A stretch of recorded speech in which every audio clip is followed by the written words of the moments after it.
Guys, in today's video, I'm going to talk to you about how to use your credit cards to leverage your credit scores. And we're going to show you guys how to really get those credit cards paid where it will actually impact your credit scores the most. Be sure to like and share this content, especially if it helps you, because it's going to help with the algorithm. They tell me to help get this video across to more people, to help more people. And that's what all of this good free information is about, guys. So please like and share, comment. And guys, if you don't mind, I'm trying to see like what my demographic is and who's watching me and where you are watching me from, guys. So if you don't mind, if you could just go to the comments and just put like the abbreviations of what state you're from, please do that for me, guys. It's going to help me out on what I have going on here, trying to figure some things out. So let's get into this, guys. I know everybody tells you just pay your credit card bills on time and your credit scores will start to score and skyrocket and you'll be in the 800 club in no time. Well, if you've been following that strategy, I'm sure you're finding that it's a lot harder and it's a little more intricate than just that. We're going to talk about what actually makes up your credit score. And in doing that, I'm going to break down some key things to you guys that's going to help you build not only your credit scores, but your credit portfolio, which is what really counts. And I'm going to show you why. Now, as you all know, your payment history makes up about 35% of what your credit score is going to turn out to be. So, with that being said, now, if you pay all of your credit card bills on time, is that necessarily going to get you a better score? Not really. The main thing that's going to do is just make sure that you don't get punished as it relates to your credit score and your credit report, right? And it also makes you look good by establishing on your credit report what your ability to make payments over time is. So, of course, you want to make sure that everything is paid on time. For me, I always say before time is on time. And when it comes to those credit cards, it's always going to be a day before that billing cycle end date. So, guys, just don't think that paying on time is like your golden ticket to an 800 score because it's not. Now, I'm not saying it's okay to miss payments or be late either because that's going to hurt you and cause you a major setback. Now, the next one that we want to talk about is length of credit history, which makes up about 15% of your credit score. But however, this one always literally makes me laugh because get this, the credit bureaus reward us for how long we stay in debt, right? So the longer you're in debt, the better you look, the more stable you look. It's kind of like, now, the next one that we're going to talk about is your credit utilization. Now, everyone knows that that makes up 30% of what your credit score will come out to be. Now, the golden rule per the credit bureau, they want you to keep your credit balances at 30%. Now, that's good as it relates to the credit bureaus and what they like to see. But if you want to do like really good and be like on the higher end, 10% and below is the absolute best. Okay. So just keep that in mind. So, I mean, honestly, with this, with credit utilization, this is where a lot of people mess up and don't even realize it. And it's not really hard. I always say you can make your credit do whatever you want to do. You just have to know what to do. And that's what I'm here for. So I'm going to show you a couple of credit card statements. And we're going to talk about this thing. We're going to figure out how to pay these credit card statements. And I'm going to give you some little nuggets here as best as I can. Okay, guys. So let's get into this. Now, as it relates to credit utilization, I wanted to show you guys one rule and then we'll go over to the next one.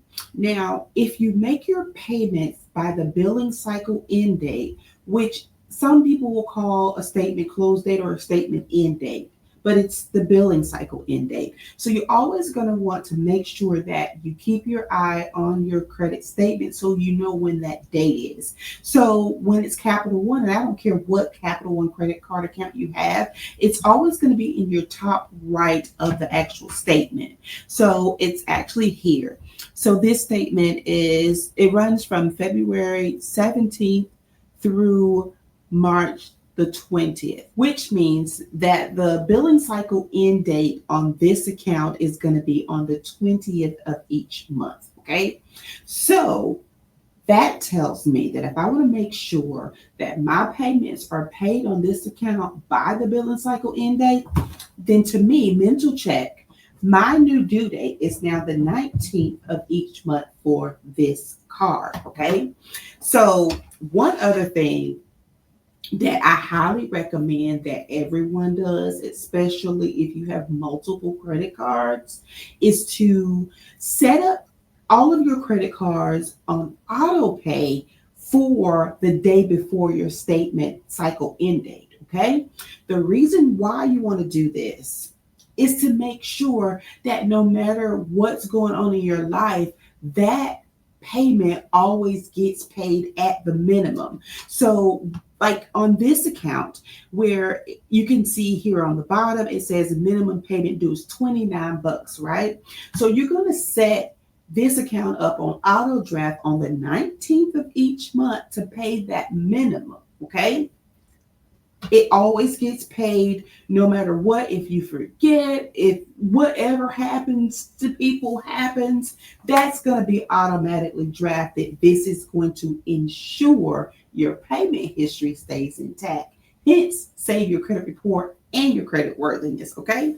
So after doing that, if you need to pay down your credit card, you can always make payments in extra payments, manual extra payments before that statement close date if you want that balance decrease to reflect on the following month's credit report, right? So do that, but just make sure, like I literally had to teach myself how to do this because it was nothing for me to get like a late payment or to panic about, oh my God, am I late on this account because I didn't have stuff on auto draft. The auto draft gave me peace of mind. So guys, that's just a little nugget from Tina that works for Tina. I tell all of my clients to do this. Now, the other thing that I want to talk to you about credit utilization here is this. Now, as you can see, this account has a $1,500 credit limit, right?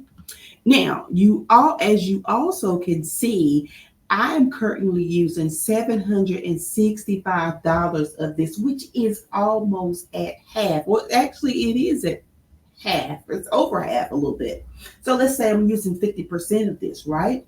Now, if you use a little bit more of your 30% that the credit bureaus want you to use, or your 10% that you might personally want to be doing, it's okay. That this is not necessarily going to hurt your credit scores. Now, nugget time. The way this will hurt your credit score, if this was the only credit card that I had on my credit report, right? And I had the balance at $765. This would tank my credit scores when it reports over to the credit bureaus because that's all I have. Like all the credit bureaus have to go by to gauge my utilization is this $1,000 credit limit account, right? So because I have, say, American Express at no limit or Chase at 48,000 or Navy Federal at 52,000, or just, you can imagine what limits. I'm not actually telling you what my limits are, but just imagine like if you have other credit cards that are not like, this is a store card. So it's not really, it's just a store card. So, for instance, if you have other higher limit cards on your credit account, what the credit bureaus do to add up what your average credit utilization is they add up every single credit card account that you have that's reporting on your credit report, and then they come up with what your credit utilization is. So if you have other high cards, this one card being like this is not going to hurt you at all. Okay, in fact, it's going to kind of make you come out to where you can get a good gauged credit score outcome because the system actually has balances to pull from, if that makes sense. So that's why I always say that it's not good to keep your credit cards at a zero balance at all times, because that one time where you pay your card down to that zero balance, it's going to help you that one time and that one time only as it relates to your scores going up. But the next time the billing cycle ends, if it still just stays at zero because you're constantly keeping it at zero, and it doesn't help you anymore as it relates to getting your scores up, because there's nothing for FICO or whatever scoring module they're using to gauge a score from. There's nothing there because it's always zero. So that's why it's always good to you to leave like 5 or 10% of a balance on your credit card balances, because you need to have something to gauge off. So now I hope this helped you. So let's show this other statement here. Now, this is just like an example of a card that just has zero balance. It's not doing anything. So I just wanted to just kind of show you that, like, it's just there. It's there in good standing. It's a zero balance. And that's all fine and well too. But I mean, hey, maybe do that if you're not working your scores up anymore. But if you're trying to work your scores up, leave a little something there for them to gauge a score off of. Okay. So now the next thing that we want to talk about is your credit mix. So let's talk about consumer debt, which is a liability, and kind of compare it to asset debt that is actually making you money. You're gaining something from it, like mortgages and things of that nature. So as your credit report matures, and let's say you've spent a few years building up your credit, probably using consumer debt. Most people have to use consumer debt to build their credit, and that's fine.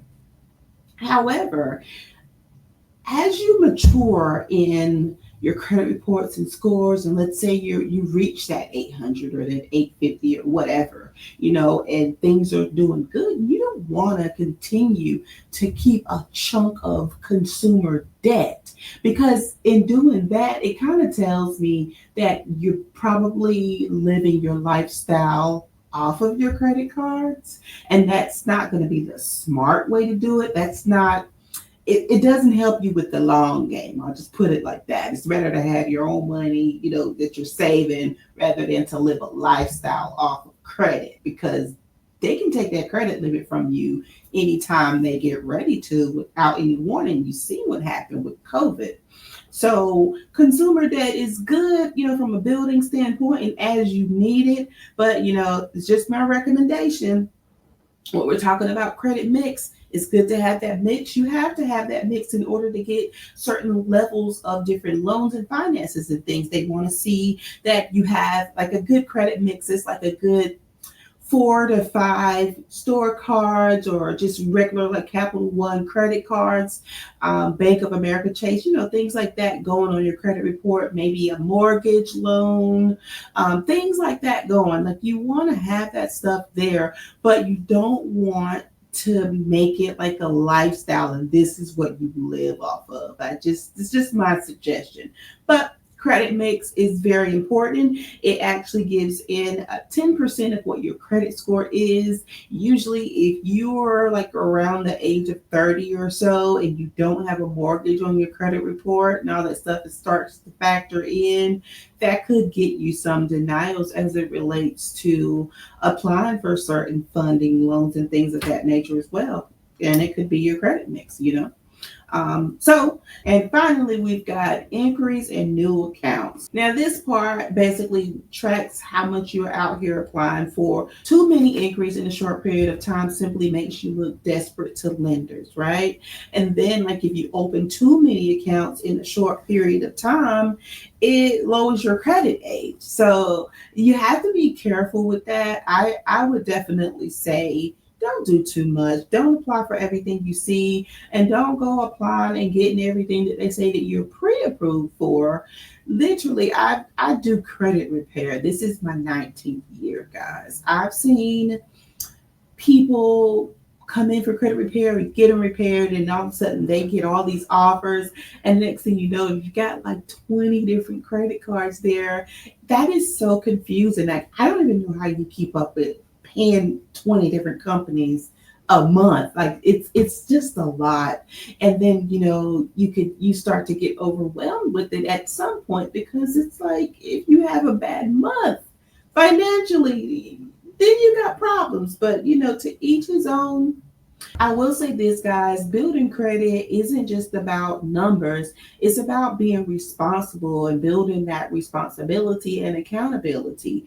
And it's also about knowing how the game is being played, like the financial game, or the financial whatever you want to call it. So guys, follow these simple steps that I gave you. If you're like stuck in the 600s and you're paying those bills on time, and you're wondering why your scores are not going up, or why they're not going up fast enough, use these steps that I've just taught you. They're simple. And guys, if this video has helped you, please feel free to like, share, and subscribe to this channel. Again, the more that you like this channel, they tell me that it gets in the algorithm and it goes around to more people. So there's more people to help, and this is free information. And of course, if you are interested in learning how to dispute, we do that as well. We are an actual credit repair company, but we also teach credit repair, which is super exciting. Also, if you have any questions, please leave them in the comments. If you want like a mentorship, feel free to visit our website to sign up for a mentorship. And all of our credit consultations are free. So until the next video, guys, we will talk soon. Bye.